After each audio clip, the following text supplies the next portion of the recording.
Hi guys. Okay, welcome to day one of the 28-day 4-phase cycle of Before the Fork. So I'm so happy that we're doing this together because believe me, I'm getting ready to face some challenges with my new slow carb that I haven't faced in a long time. So I'm excited to have your support and to have you there cheering me on as I try to cheer you on too. All right, the first thing I want to do is just kind of talk about, well, you know what? Before we jump into it, let's give it just a minute for folks to log on. Good morning, Peggy. So glad that you're here. Now, I will be making a folder on this group page to list all of these in order, the AM, the day 1 AM, the day 1 PM. So you'll be able to go back and reflect on these at any time. At any time during the live broadcast, if you want to ask me a question, please go ahead, ask the question, and I will try to answer it. If for some reason I don't get to it, then don't worry. I will go back and review any question at any time. This is a page that I want to actively monitor, so I will be with you every step of the way. Believe me, if you are thinking of a question or if you have something in your mind that just isn't resting right, someone else does too. So there is no question that can seem too silly or too trite. It's important to everyone, so make sure that you ask those questions. So the first thing that I want to do is ask who has downloaded their pages from Before the Fork. Remember, all you have to do is go to www.beforethefork.com. That'll route you. I'm looking over here at my computer. That will route you to the page to actually purchase the book, but to also download all the downloadables. And there's about 24 pages of downloadables. And guys, these are gold. And the book wasn't really the best platform to share these in their entirety. So I thought that by providing the downloadable links that you could work right in them at your leisure whenever you wanted to. Okay, so the first page, let's just go really quickly, and I'm only going to go through the first 9 pages because the balance of those pages from page 10 to 24, those are all tips, tools, and techniques, and you can go through those on your own, but let's go through the first 9 pages. Okay, first we have the happiness ladder. Now, I hope that this is something that you guys have studied and that it makes sense to you. If there's any of you that are having a difficult time grasping the importance of tethering your change to joy. Let me turn off this volume. Any of you that are having a difficult time tethering your change or understanding why it's so important to tether that change to joy and inspiration, ask the questions here, because I will really help you try to grasp why your mindset is probably the most, if not the most important part of your entire transformation process. Think of the happiness ladder, and I thought this was kind of a good analogy. I wrote it down this morning, and I'm going to pull it up because I put it on my notes in my phone. You know, when you're on a road trip and you're going somewhere, and let's say you get lost at somewhere you've never been before, the first thing you do is check your map. And that's what I want you to think of your emotions as. They're your map. And whenever you're lost, you're in the red and yellow zone emotions. You're disconnected from your final destination. So it's very, very important that you check in with yourself regularly, more so than you've ever thought. Have that conscious, constantly asking yourself, what's my state of being right now? Am I joyful? Am I indifferent? Or am I angry and frustrated and irritated? Because once the focus, it doesn't have to be about what you're angry or frustrated or irritated about. The focus needs to be, I may be feeling this way, but how can I help myself feel a little better? And the reason that this is so important is because these first couple of days, as I mentioned last night, the first 3 days of the program are wrapping your mind, or the first phase is wrapping your mind around the changes that you're getting ready to experience. So that's why we want to touch in with all of our tools that we have available to us. So what we want to do is just check in with your emotions, not so much to identify what you're angry about. Hi, Kim. But basically to say, how can I make myself feel a little bit better? Okay, that's the goal. The goal is to feel a little bit better. And the reason being because let's say you didn't knock it out of the park on your nutrition plan that day, and you have these feelings of disappointment and frustration and irritation.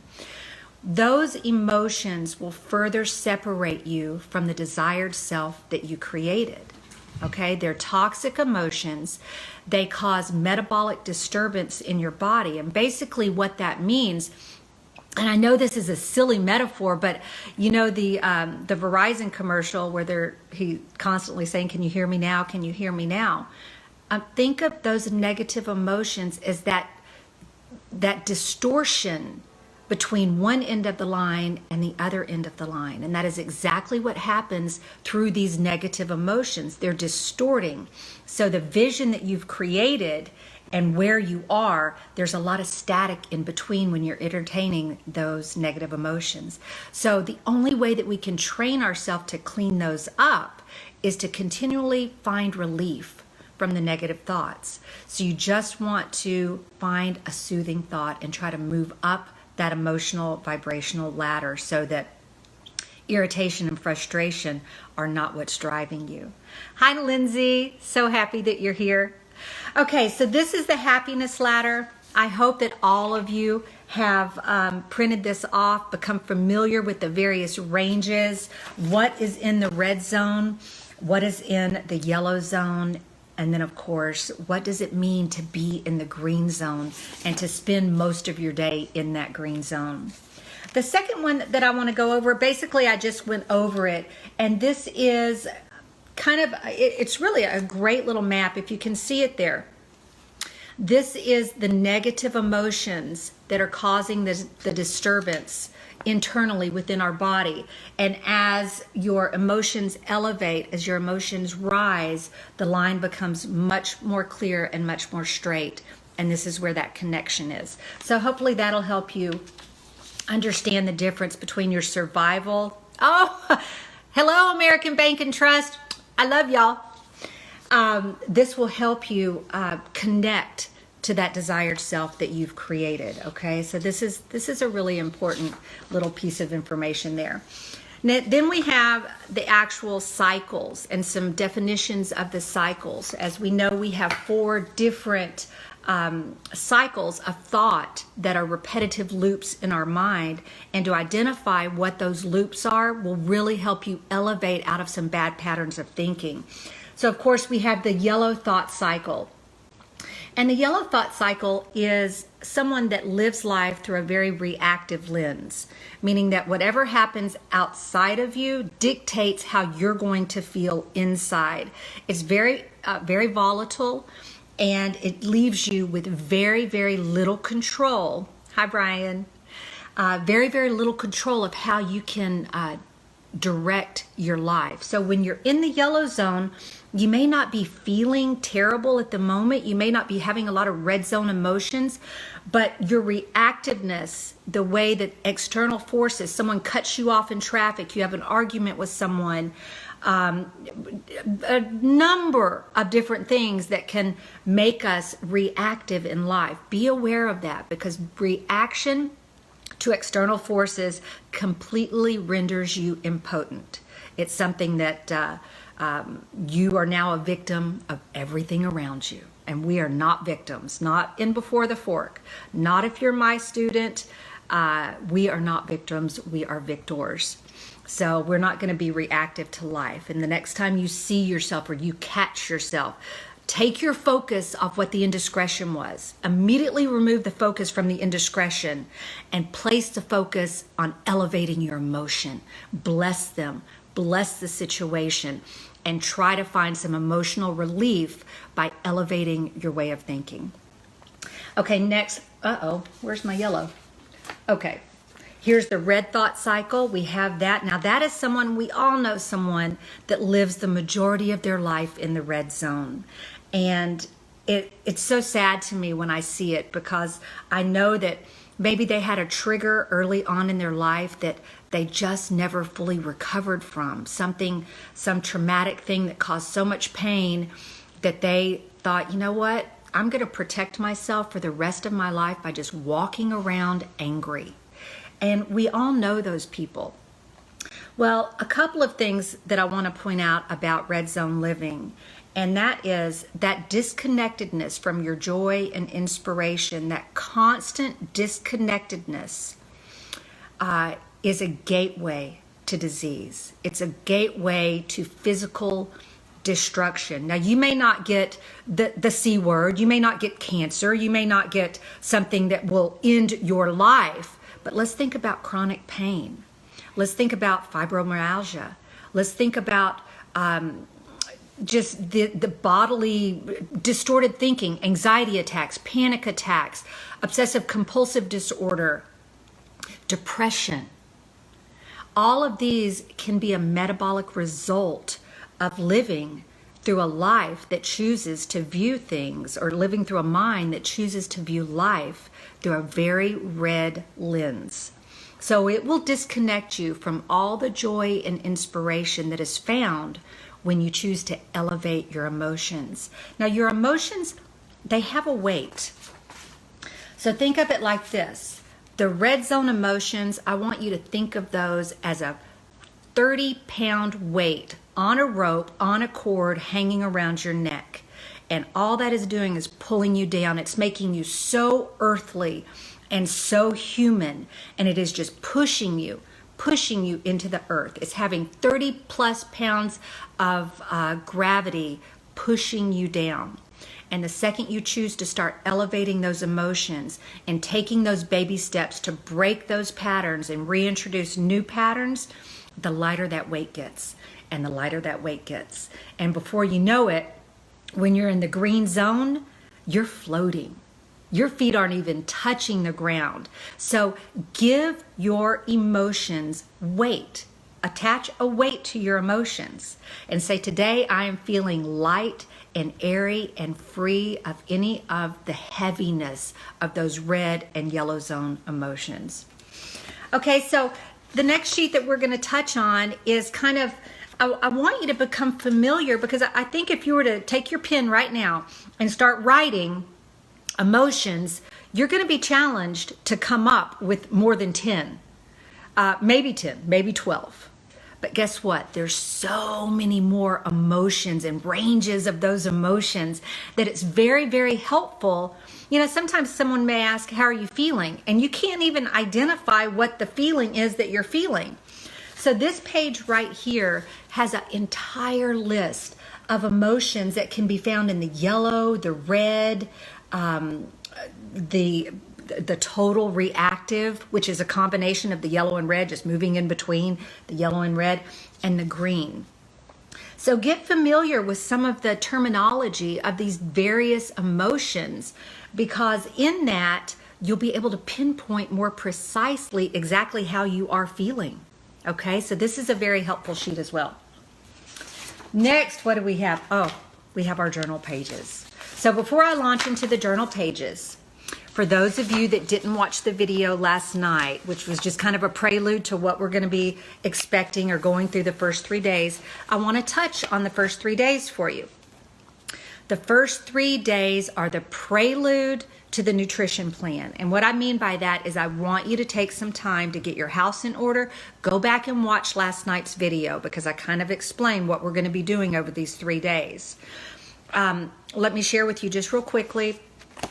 I'm doing slow carb, okay? Extremely challenging, very, very small food world. I haven't quite pinpointed, because it's kind of a fringe nutritional program. So there's not a ton of information on it.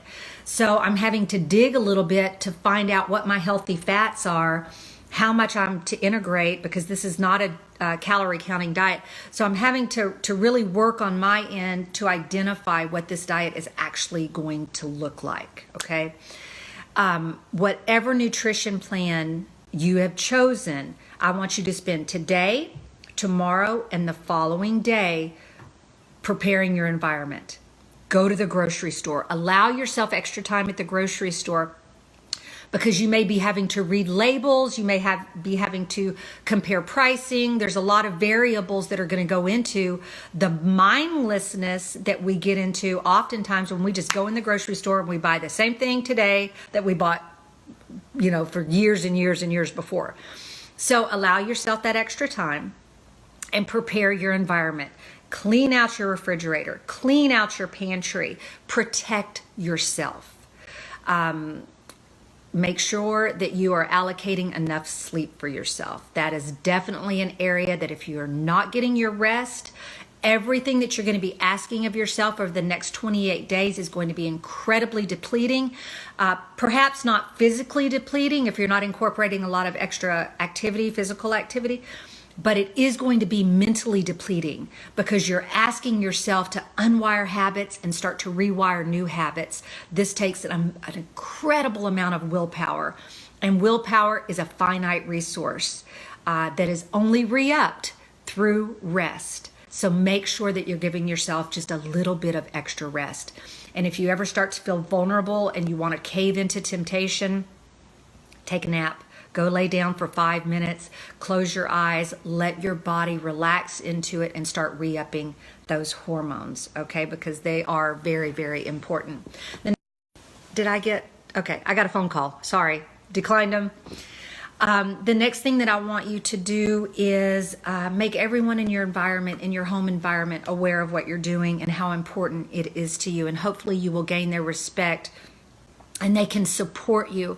If they can't support you, which is often the case, where you're just not going to get the support at home that you would like to help you get over those hurdles, bless them and lean into this group. Lean into Before the Fork. We are here for the support that you need. And that is required to make these changes. So lean into us. You're not always going to get what you need from the folks within your home. That doesn't mean that they don't love you. It just means that your change perhaps is making them a bit uncomfortable. They don't see the necessity for it. It's not a calling on their heart. It's a calling on your heart. So perhaps you're put there to be their example. So just bless them. Don't let them impact you. Put that shield up, let it bounce off, and lean into the group because we are here to support you 24/7. I'm going to be monitoring this page every day, multiple times a day to get us through this first 28 days. And believe me, I'm doing it as much for you as I am for myself because I need y'all. Accountability is one of my super, super strong triggers, okay? Accountability really makes me step up to the plate like nothing else. So before we move forward, I do want to read through our mantra with you. And I hope that I put a tremendous amount of time in creating this mantra, and it is very, very near and dear to me. And it says, it encapsulates everything that I feel about transformation and potentiality in my own life. Hi, Dwayne. Glad to have you. So here is the mantra. This is my journey. My thoughts determine who I am, what I have, and what I can do. The power to decide my life rests inside of me through the Holy Spirit, and I boldly claim my right to live with grace and glory on my side. My thoughts will reflect a love for myself only equaled by God's love for me. My mind is alert, my heart is open, and joy and happiness are my guiding light. Amen. So I hope that daily blessing over your life, I hope that it speaks to you and it empowers you to know that God has you through this entire journey. He wants you to awaken to all of the potential and desire and inspiration that rests inside of you, and that those negative emotions of red and yellow zone living disconnect you from. So you're not forgiving people for their sake. You're not excusing different things in your life that would have brought on bad behavior or negative emotions for the sake of forgiving it. You're doing it out of the grace and glory of God to connect you to His highest and His best for you. So that prayer just really connects me to my journey and lets me know that even though the world may not understand what I'm doing, my God knows what I'm doing and He understands and He supports me wholly and fully. And that just tends to give me that little extra secret sauce that makes me feel worthy of being where I am, who I am, and doing what I'm doing. So my cup runneth over. And remember, we only feed people and we only nourish people from what overflows from us. If we nourish them out of our cup, then before long we're depleted. So allow yourself to be blessed and allow yourself to have the emotions that connect you to your Christ and to your God. Okay?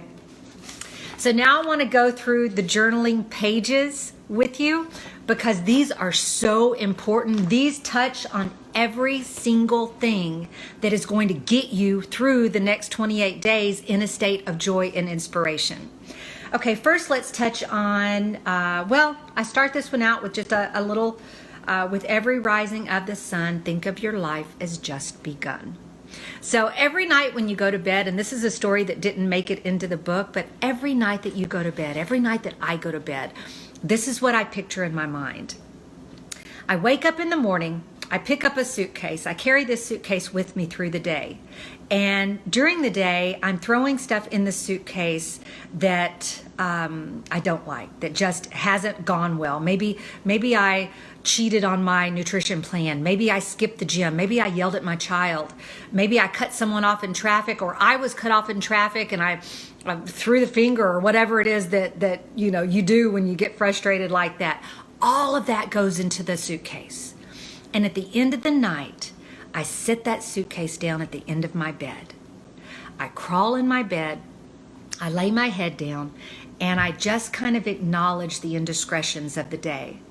And then I bless them, and my prayer is that I leave those indiscretions in that day, and I don't carry them over into the next day with me. Okay? So then when I wake up in the morning, I always have a prayer of awakening in the morning. It's just a short prayer thanking God for the softness of my pillow and the comfort of my sheets. It's just something that I've gotten in a habit of doing because I think that when you acknowledge those small little things in life, that you go through your day looking for a lot more joy than you would if you take that pillow that is resting under your head for granted.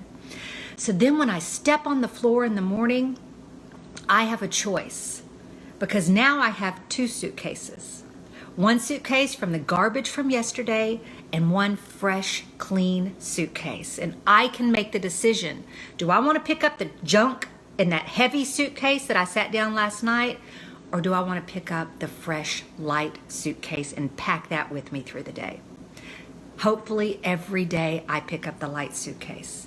And then what happens when I go to bed the next night? That old suitcase has disappeared and now I have a new suitcase with some garbage I want to put out that night too. So I hope that helps you not take your day from one day into the next day into the next day, because that is just compound negative interest and you don't want to pack it into the next day. Okay, we have catalyst goals. We have process performance visualization, projected visualization, expectations, and goal setting. So catalyst goals, those are the shooting stars of the goal hierarchy. Okay, everyone needs the shooting star catalyst goals. These are high school reunions, they are dinner parties, Christmas parties, maybe a Tough Mudder or a 10K, a 5K. They're all of these little things that have a date attached to them.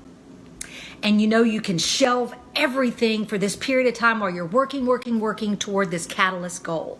They burn the brightest in the sky, just like a shooting star, but they burn out the fastest. So I know that you can relate to this. How many folks, and maybe it's even you, I know it's been me time to time, have set a catalyst goal without any other support. And you reach your catalyst goal, and what happens the next day? Bam, you're done. You reached your goal, it's over. You are back to the old you. You had nothing supporting that catalyst goal to move you into the next level. So although they're fantastic and they have a tremendous amount of energy beneath them, catalyst goals alone are not enough, okay? So be aware of your catalyst goals. The next thing, process and performance goals. Now, these are what is going to help you build your toolbox. And your toolbox is going to be unique to you. We can speak generically about tools, but your toolbox is going to be yours and yours alone. So through the process imagery and the projected imagery, you're going to be building on different things that are going to help you overcome obstacles. So process imagery, a good example of process imagery is a daily Starbucks habit of a 550 calorie macchiato or whatever they're called. Okay, so you drive by Starbucks every day and your car just effortlessly pulls into the parking lot and through the window, and before you know it, you've made 5,000 excuses of why you're not going to do it tomorrow, which is a very common self-soothing mechanism that all of us are guilty of. I'll be better tomorrow. So today I blew it, but I'm going to be better tomorrow. So anyway, process imagery is putting in place things that will replace that Starbucks addiction, that Starbucks habit. So perhaps you take another route to work, but you're doing all of this in your mind before you ever get in your car.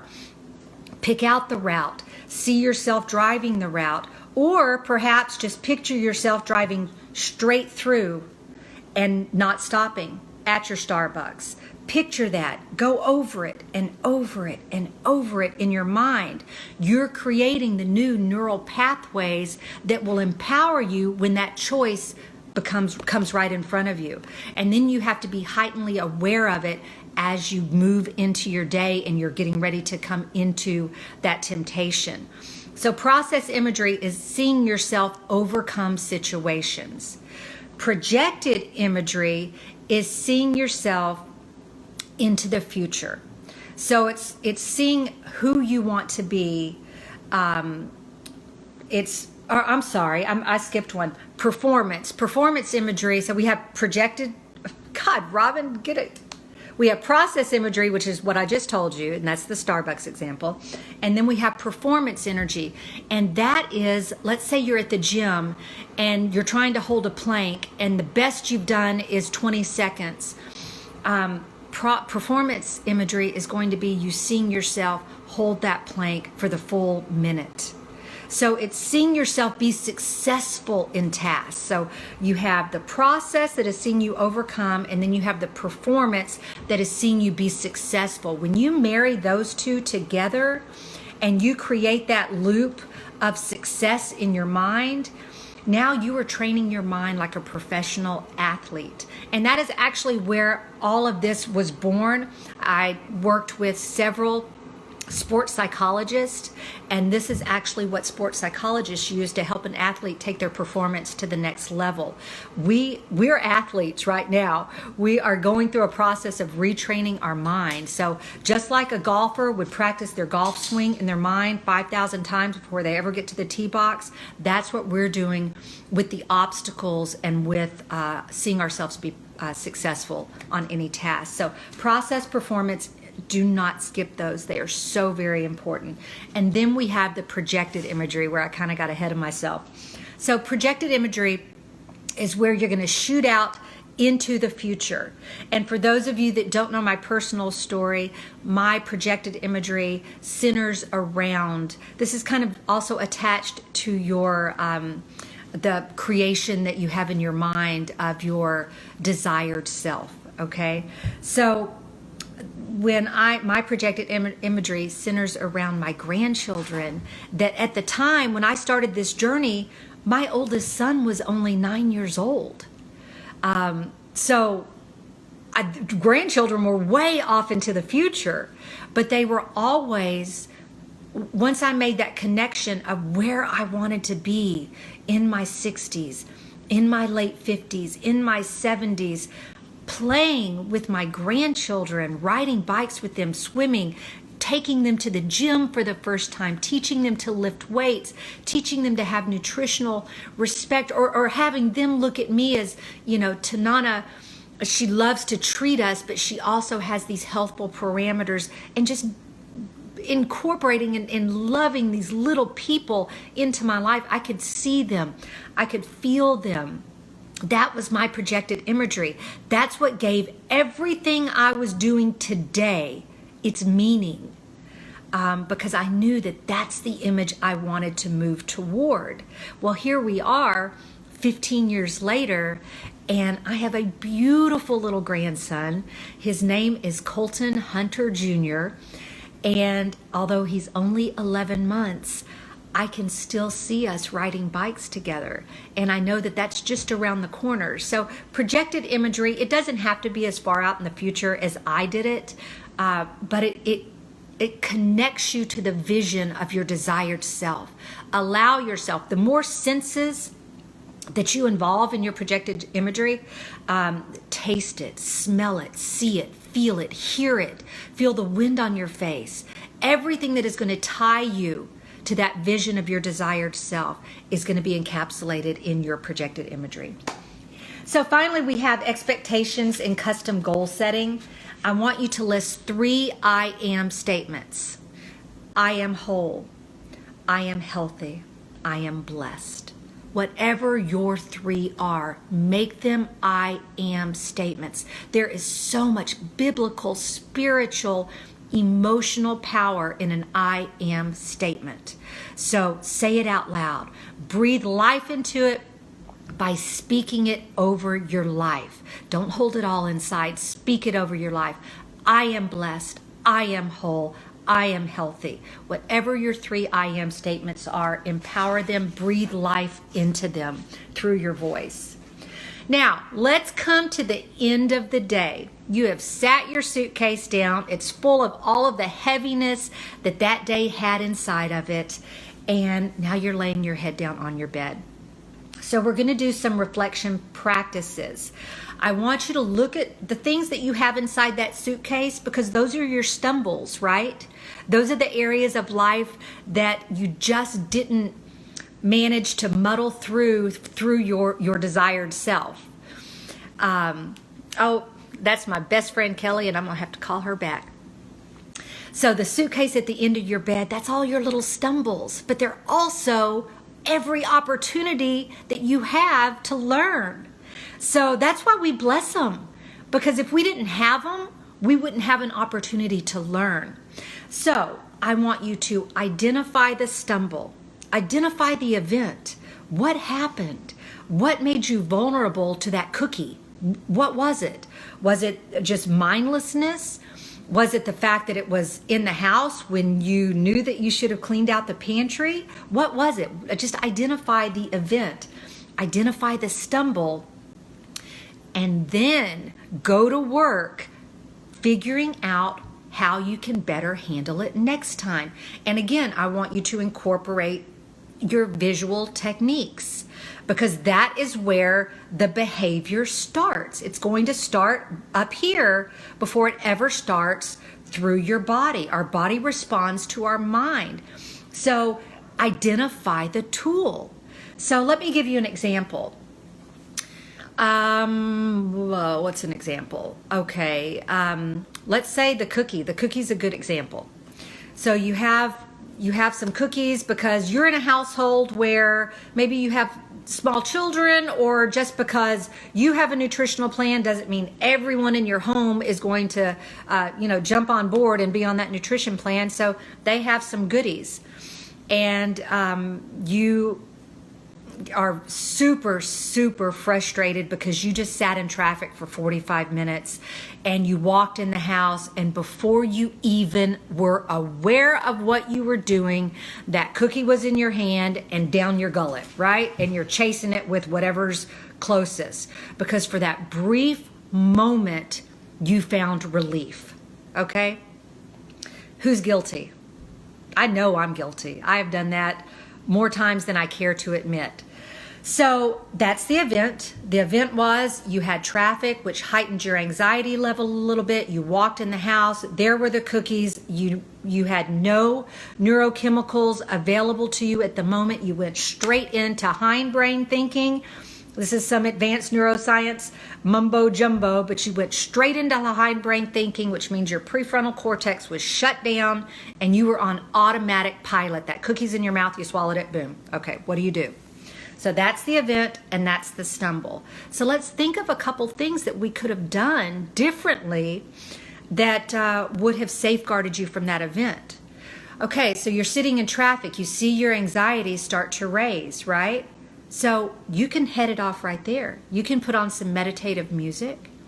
You can do some deep breathing. Now, the only thing that will help your prefrontal cortex enlarge and have new neurogenesis is deep breathing and meditation. That's the only scientifically proven technique that will enlarge the prefrontal cortex and allow neurogenesis to take place. So go ahead, when you know you're on the last couple of miles of that drive and you feel your blood temperature start to rise and you're feeling that anxiety kick in, do some deep breathing. Take in from your nose, push out from your mouth like you're blowing through a straw. Do 5 deep inhales, counting as high as you can go, preferably up to 10, and then do 10 seconds of controlled exhale through your mouth. Okay, so maybe that will be enough to re-up the neurotransmitters and get you back on top of the situation. But let's say you don't do that. You don't catch it there. Well, you can catch it when you step out of the car. Rather than going directly into the house, why don't you check the mail? Why don't you take a nice walk around the house for a second? Decompress for just a few seconds before you ever get out of your car. These are things that you can do, again, to get on top and shift from the hindbrain, which when you're feeling stress and you're feeling those red and yellow zone emotions start to take flight, you're activating your hindbrain and you're shutting down your prefrontal cortex. So you're basically turning into that most animalistic side of yourself. Very, very, very reactive. Hi, Michael Ann. So those deep breathing exercises are by far one of the very best things you can do to reactivate the prefrontal cortex and shut down the hindbrain thinking. So that's what you would put on your tools. You would put deep breathing or meditation prior to getting out of the car. Okay? So that's how I want you to use the day's lesson. Right there, I want you to really engage because this is where you're going to find success. If you just identify the stumble or the event and you identify the stumble, you've done nothing to empower yourself. Butthead really is a scientific term. Yes, it is. It is, Kim. Butthead is a scientific term for sure. Okay, the next thing that I want you to do is I want you to look at your happiness victories. List 3 emotional victories you achieved today. Guys, I want to go back to my grandson, Coley. Coley is starting to walk. He's starting to take his first steps. And think about your own children or your own grandchildren. And when your child stands up, every first that they do, whether it's clapping for the first time, waving for the first time, saying mama for the first time, all of their firsts are celebrated. And we do that because firsts and milestones are a big deal. Well, guess what? You need to celebrate even the smallest victories in your life. Let's say something, or let's say that your husband or your wife says something super snarky because they're a little irritated about something. And you are reactive, and so you come back at them hard.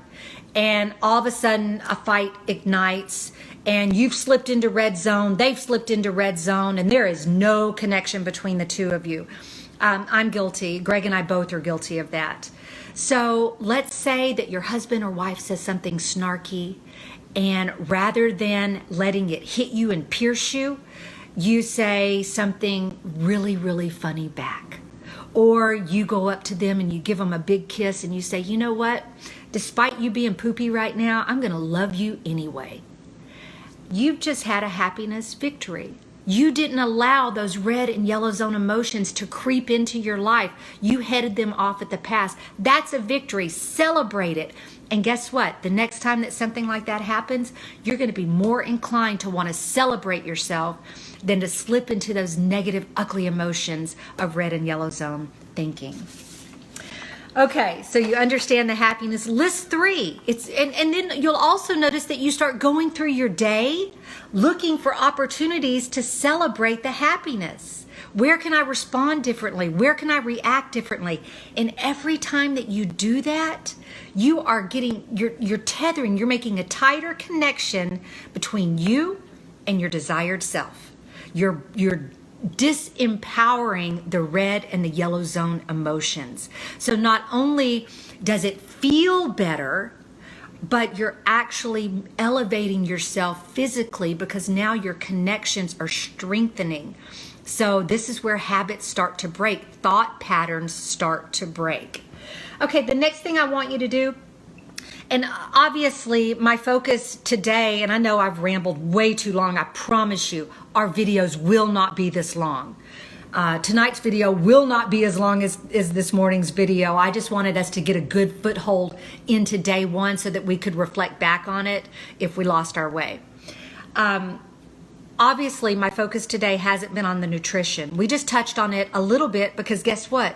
It's only a little bit of what you're doing. But you do have to honor it.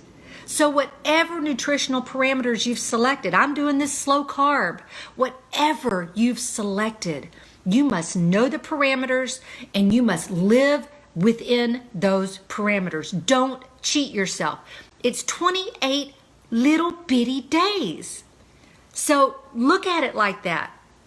Honor your nutritional parameters. Go to your toolbox. If you make a mistake, if you want 150%, go back up to the reflection of the day's lesson. Write it down, chronicle it, journal it. Make that hand, pen, paper connection. That's such a strong strengthener. Don't just do it up here. Do it here in your pen on the paper. That will make it stick even deeper. So honor your nutritional parameters. If you are incorporating fitness, make sure that you're honoring your fitness connection. Make sure that you're doing what you want to do physically. Those are just 2 areas that don't fudge it. Say what you're going to do and do what you're going to say. It's super simple. Don't bite off too much. And also be forgiving if you aren't 100%. Forgive yourself because judgment and self-contempt is a gateway to further destruction.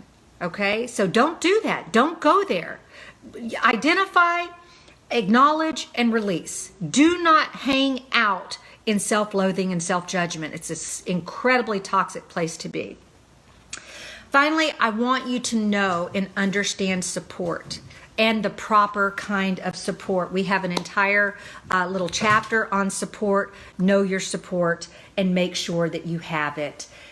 List the 3 people in your life that you're receiving support from. And remember that your support system is a cycle, okay? You get it, you rest in it, and then you give it, okay? It's a cycle. And that cycle is what makes it complete and makes it whole. So don't cheat yourself. You may not be able to give support right now because you may not have it to give, but realize that that's the trajectory of a functioning support system. Get, rest into the behaviors, and then give. Okay? And then make sure that your support team is safe, that you can say whatever is on your mind and be honest, that it's empathetic, meaning that it can truly identify with where you are and what you're experiencing, and that it is solution focused. So those are all very, very important things in the support system. So I'm going to open it up to questions. I know I have blathered way too long, and I do apologize for that. I want to open it up to some questions. I'll leave it open here. We can just kind of hang around for about 30 seconds or so. And if no questions come to mind right now, don't worry. I'll be monitoring this exact post. I'm also going to pin it to the top of the page so that you can come back and revisit it. And whatever questions are listed underneath it, I will make sure to answer throughout the day. So, got any questions out there? I'm listening. I'm all ears for you. While you're thinking of your questions, I want to show y'all something kind of funny. I'm going to turn the camera just a little bit. See my shirt? Matthew, Mark, Luke, and John. I was at a store. Oh, now I got to get it plugged back in. I was at the store the other day, and the person knew that I had 4 sons, and he said, "Are those your 4 boys?" And I just thought that was so funny. Anyway, gave me a good chuckle. Okay, Peggy has a question. What foods are considered slow carbs? Peggy, this is what I'm going to tell you to do. The slow carb diet, you can Google all the information about a slow carb diet. You're not going to find a lot out there, but there is a glycemic index that you can look into. And you're going to find the slow carbs in the glycemic index. So for instance, anything that is metabolized slowly so that you have sustained blood sugar levels and sustained energy is considered a slow carb. I'm still, typically I've eaten, if you don't eat refined sugars or a lot of fruits with just natural fruit sugars, anything else is kind of slow carbs. Anything white is going to be a fast carb. So any breads, pastas, rices, all of that is a fast carb. Slow carbs are going to be your vegetables, legumes and beans are going to be slow carb. Really, that's about it that's slow carb. Vegetables, legumes, and beans. Everything else has a higher glycemic index as far as its carbohydrate ratios. So, or the ability that it has, or the speed that it burns in your body. So, anyway, I hope that you all have landed on your nutritional program. I hope today you take time, carve time out to safeguard your house, to go to the grocery store, and really invest the time in preparing the soil of your home, the soil of your mind, the soil of your family, so that everyone knows that they're getting ready to get on board. You're welcome, Peggy, and support you in what you're doing. Guys, this is intended to be fun. And one of the things that I hope you take away from Before the Fork is once you have really grasped the happiness ladder, which I feel is the foundation of change, you'll be able to apply it in any direction of your life that you want. Any direction that you think could be improved. Right now, we're going to focus on our nutrition. But in the future, I want you to understand, and I would love to walk through some maybe relationship situations, or maybe just some other personal situations outside of the food world. For now, I want to focus on food, but the key to everything, the key to unlocking all of the riches that lie when you are in direct connection to your desired self and to the God that you support and that you worship can be found in Green Zone Living. So I love you all. I've taken up way too much of your time today. I'll see you later this evening. I bless you, and I hope that you have the most successful day ever. But just remember, you're feeling up. Yes, Brian, I will post up the link to it's just beforethefork.com. And then you just scroll down. You can either buy the book up top, or you can scroll down to the bottom and hit downloads. And it's 24 pages of downloads. Download whatever page you want, all of them, or a couple at a time. But yes, I'll go ahead and put a link to that too. Hi, Amy Adams, Santee, good to see you. So I wish y'all so much joy in your day today. Remember that tonight you're going to have a suitcase full of indiscretions. Set that suitcase down at the end of your bed, and in the morning when you wake up, pick up the new suitcase that God provides you every morning that is empty of any weight.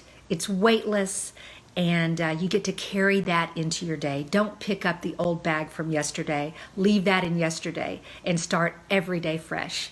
I love you all. You're a blessing to me, and go out and do and be exactly who you desire to be. Love you all. I'll talk to you later tonight. Bye.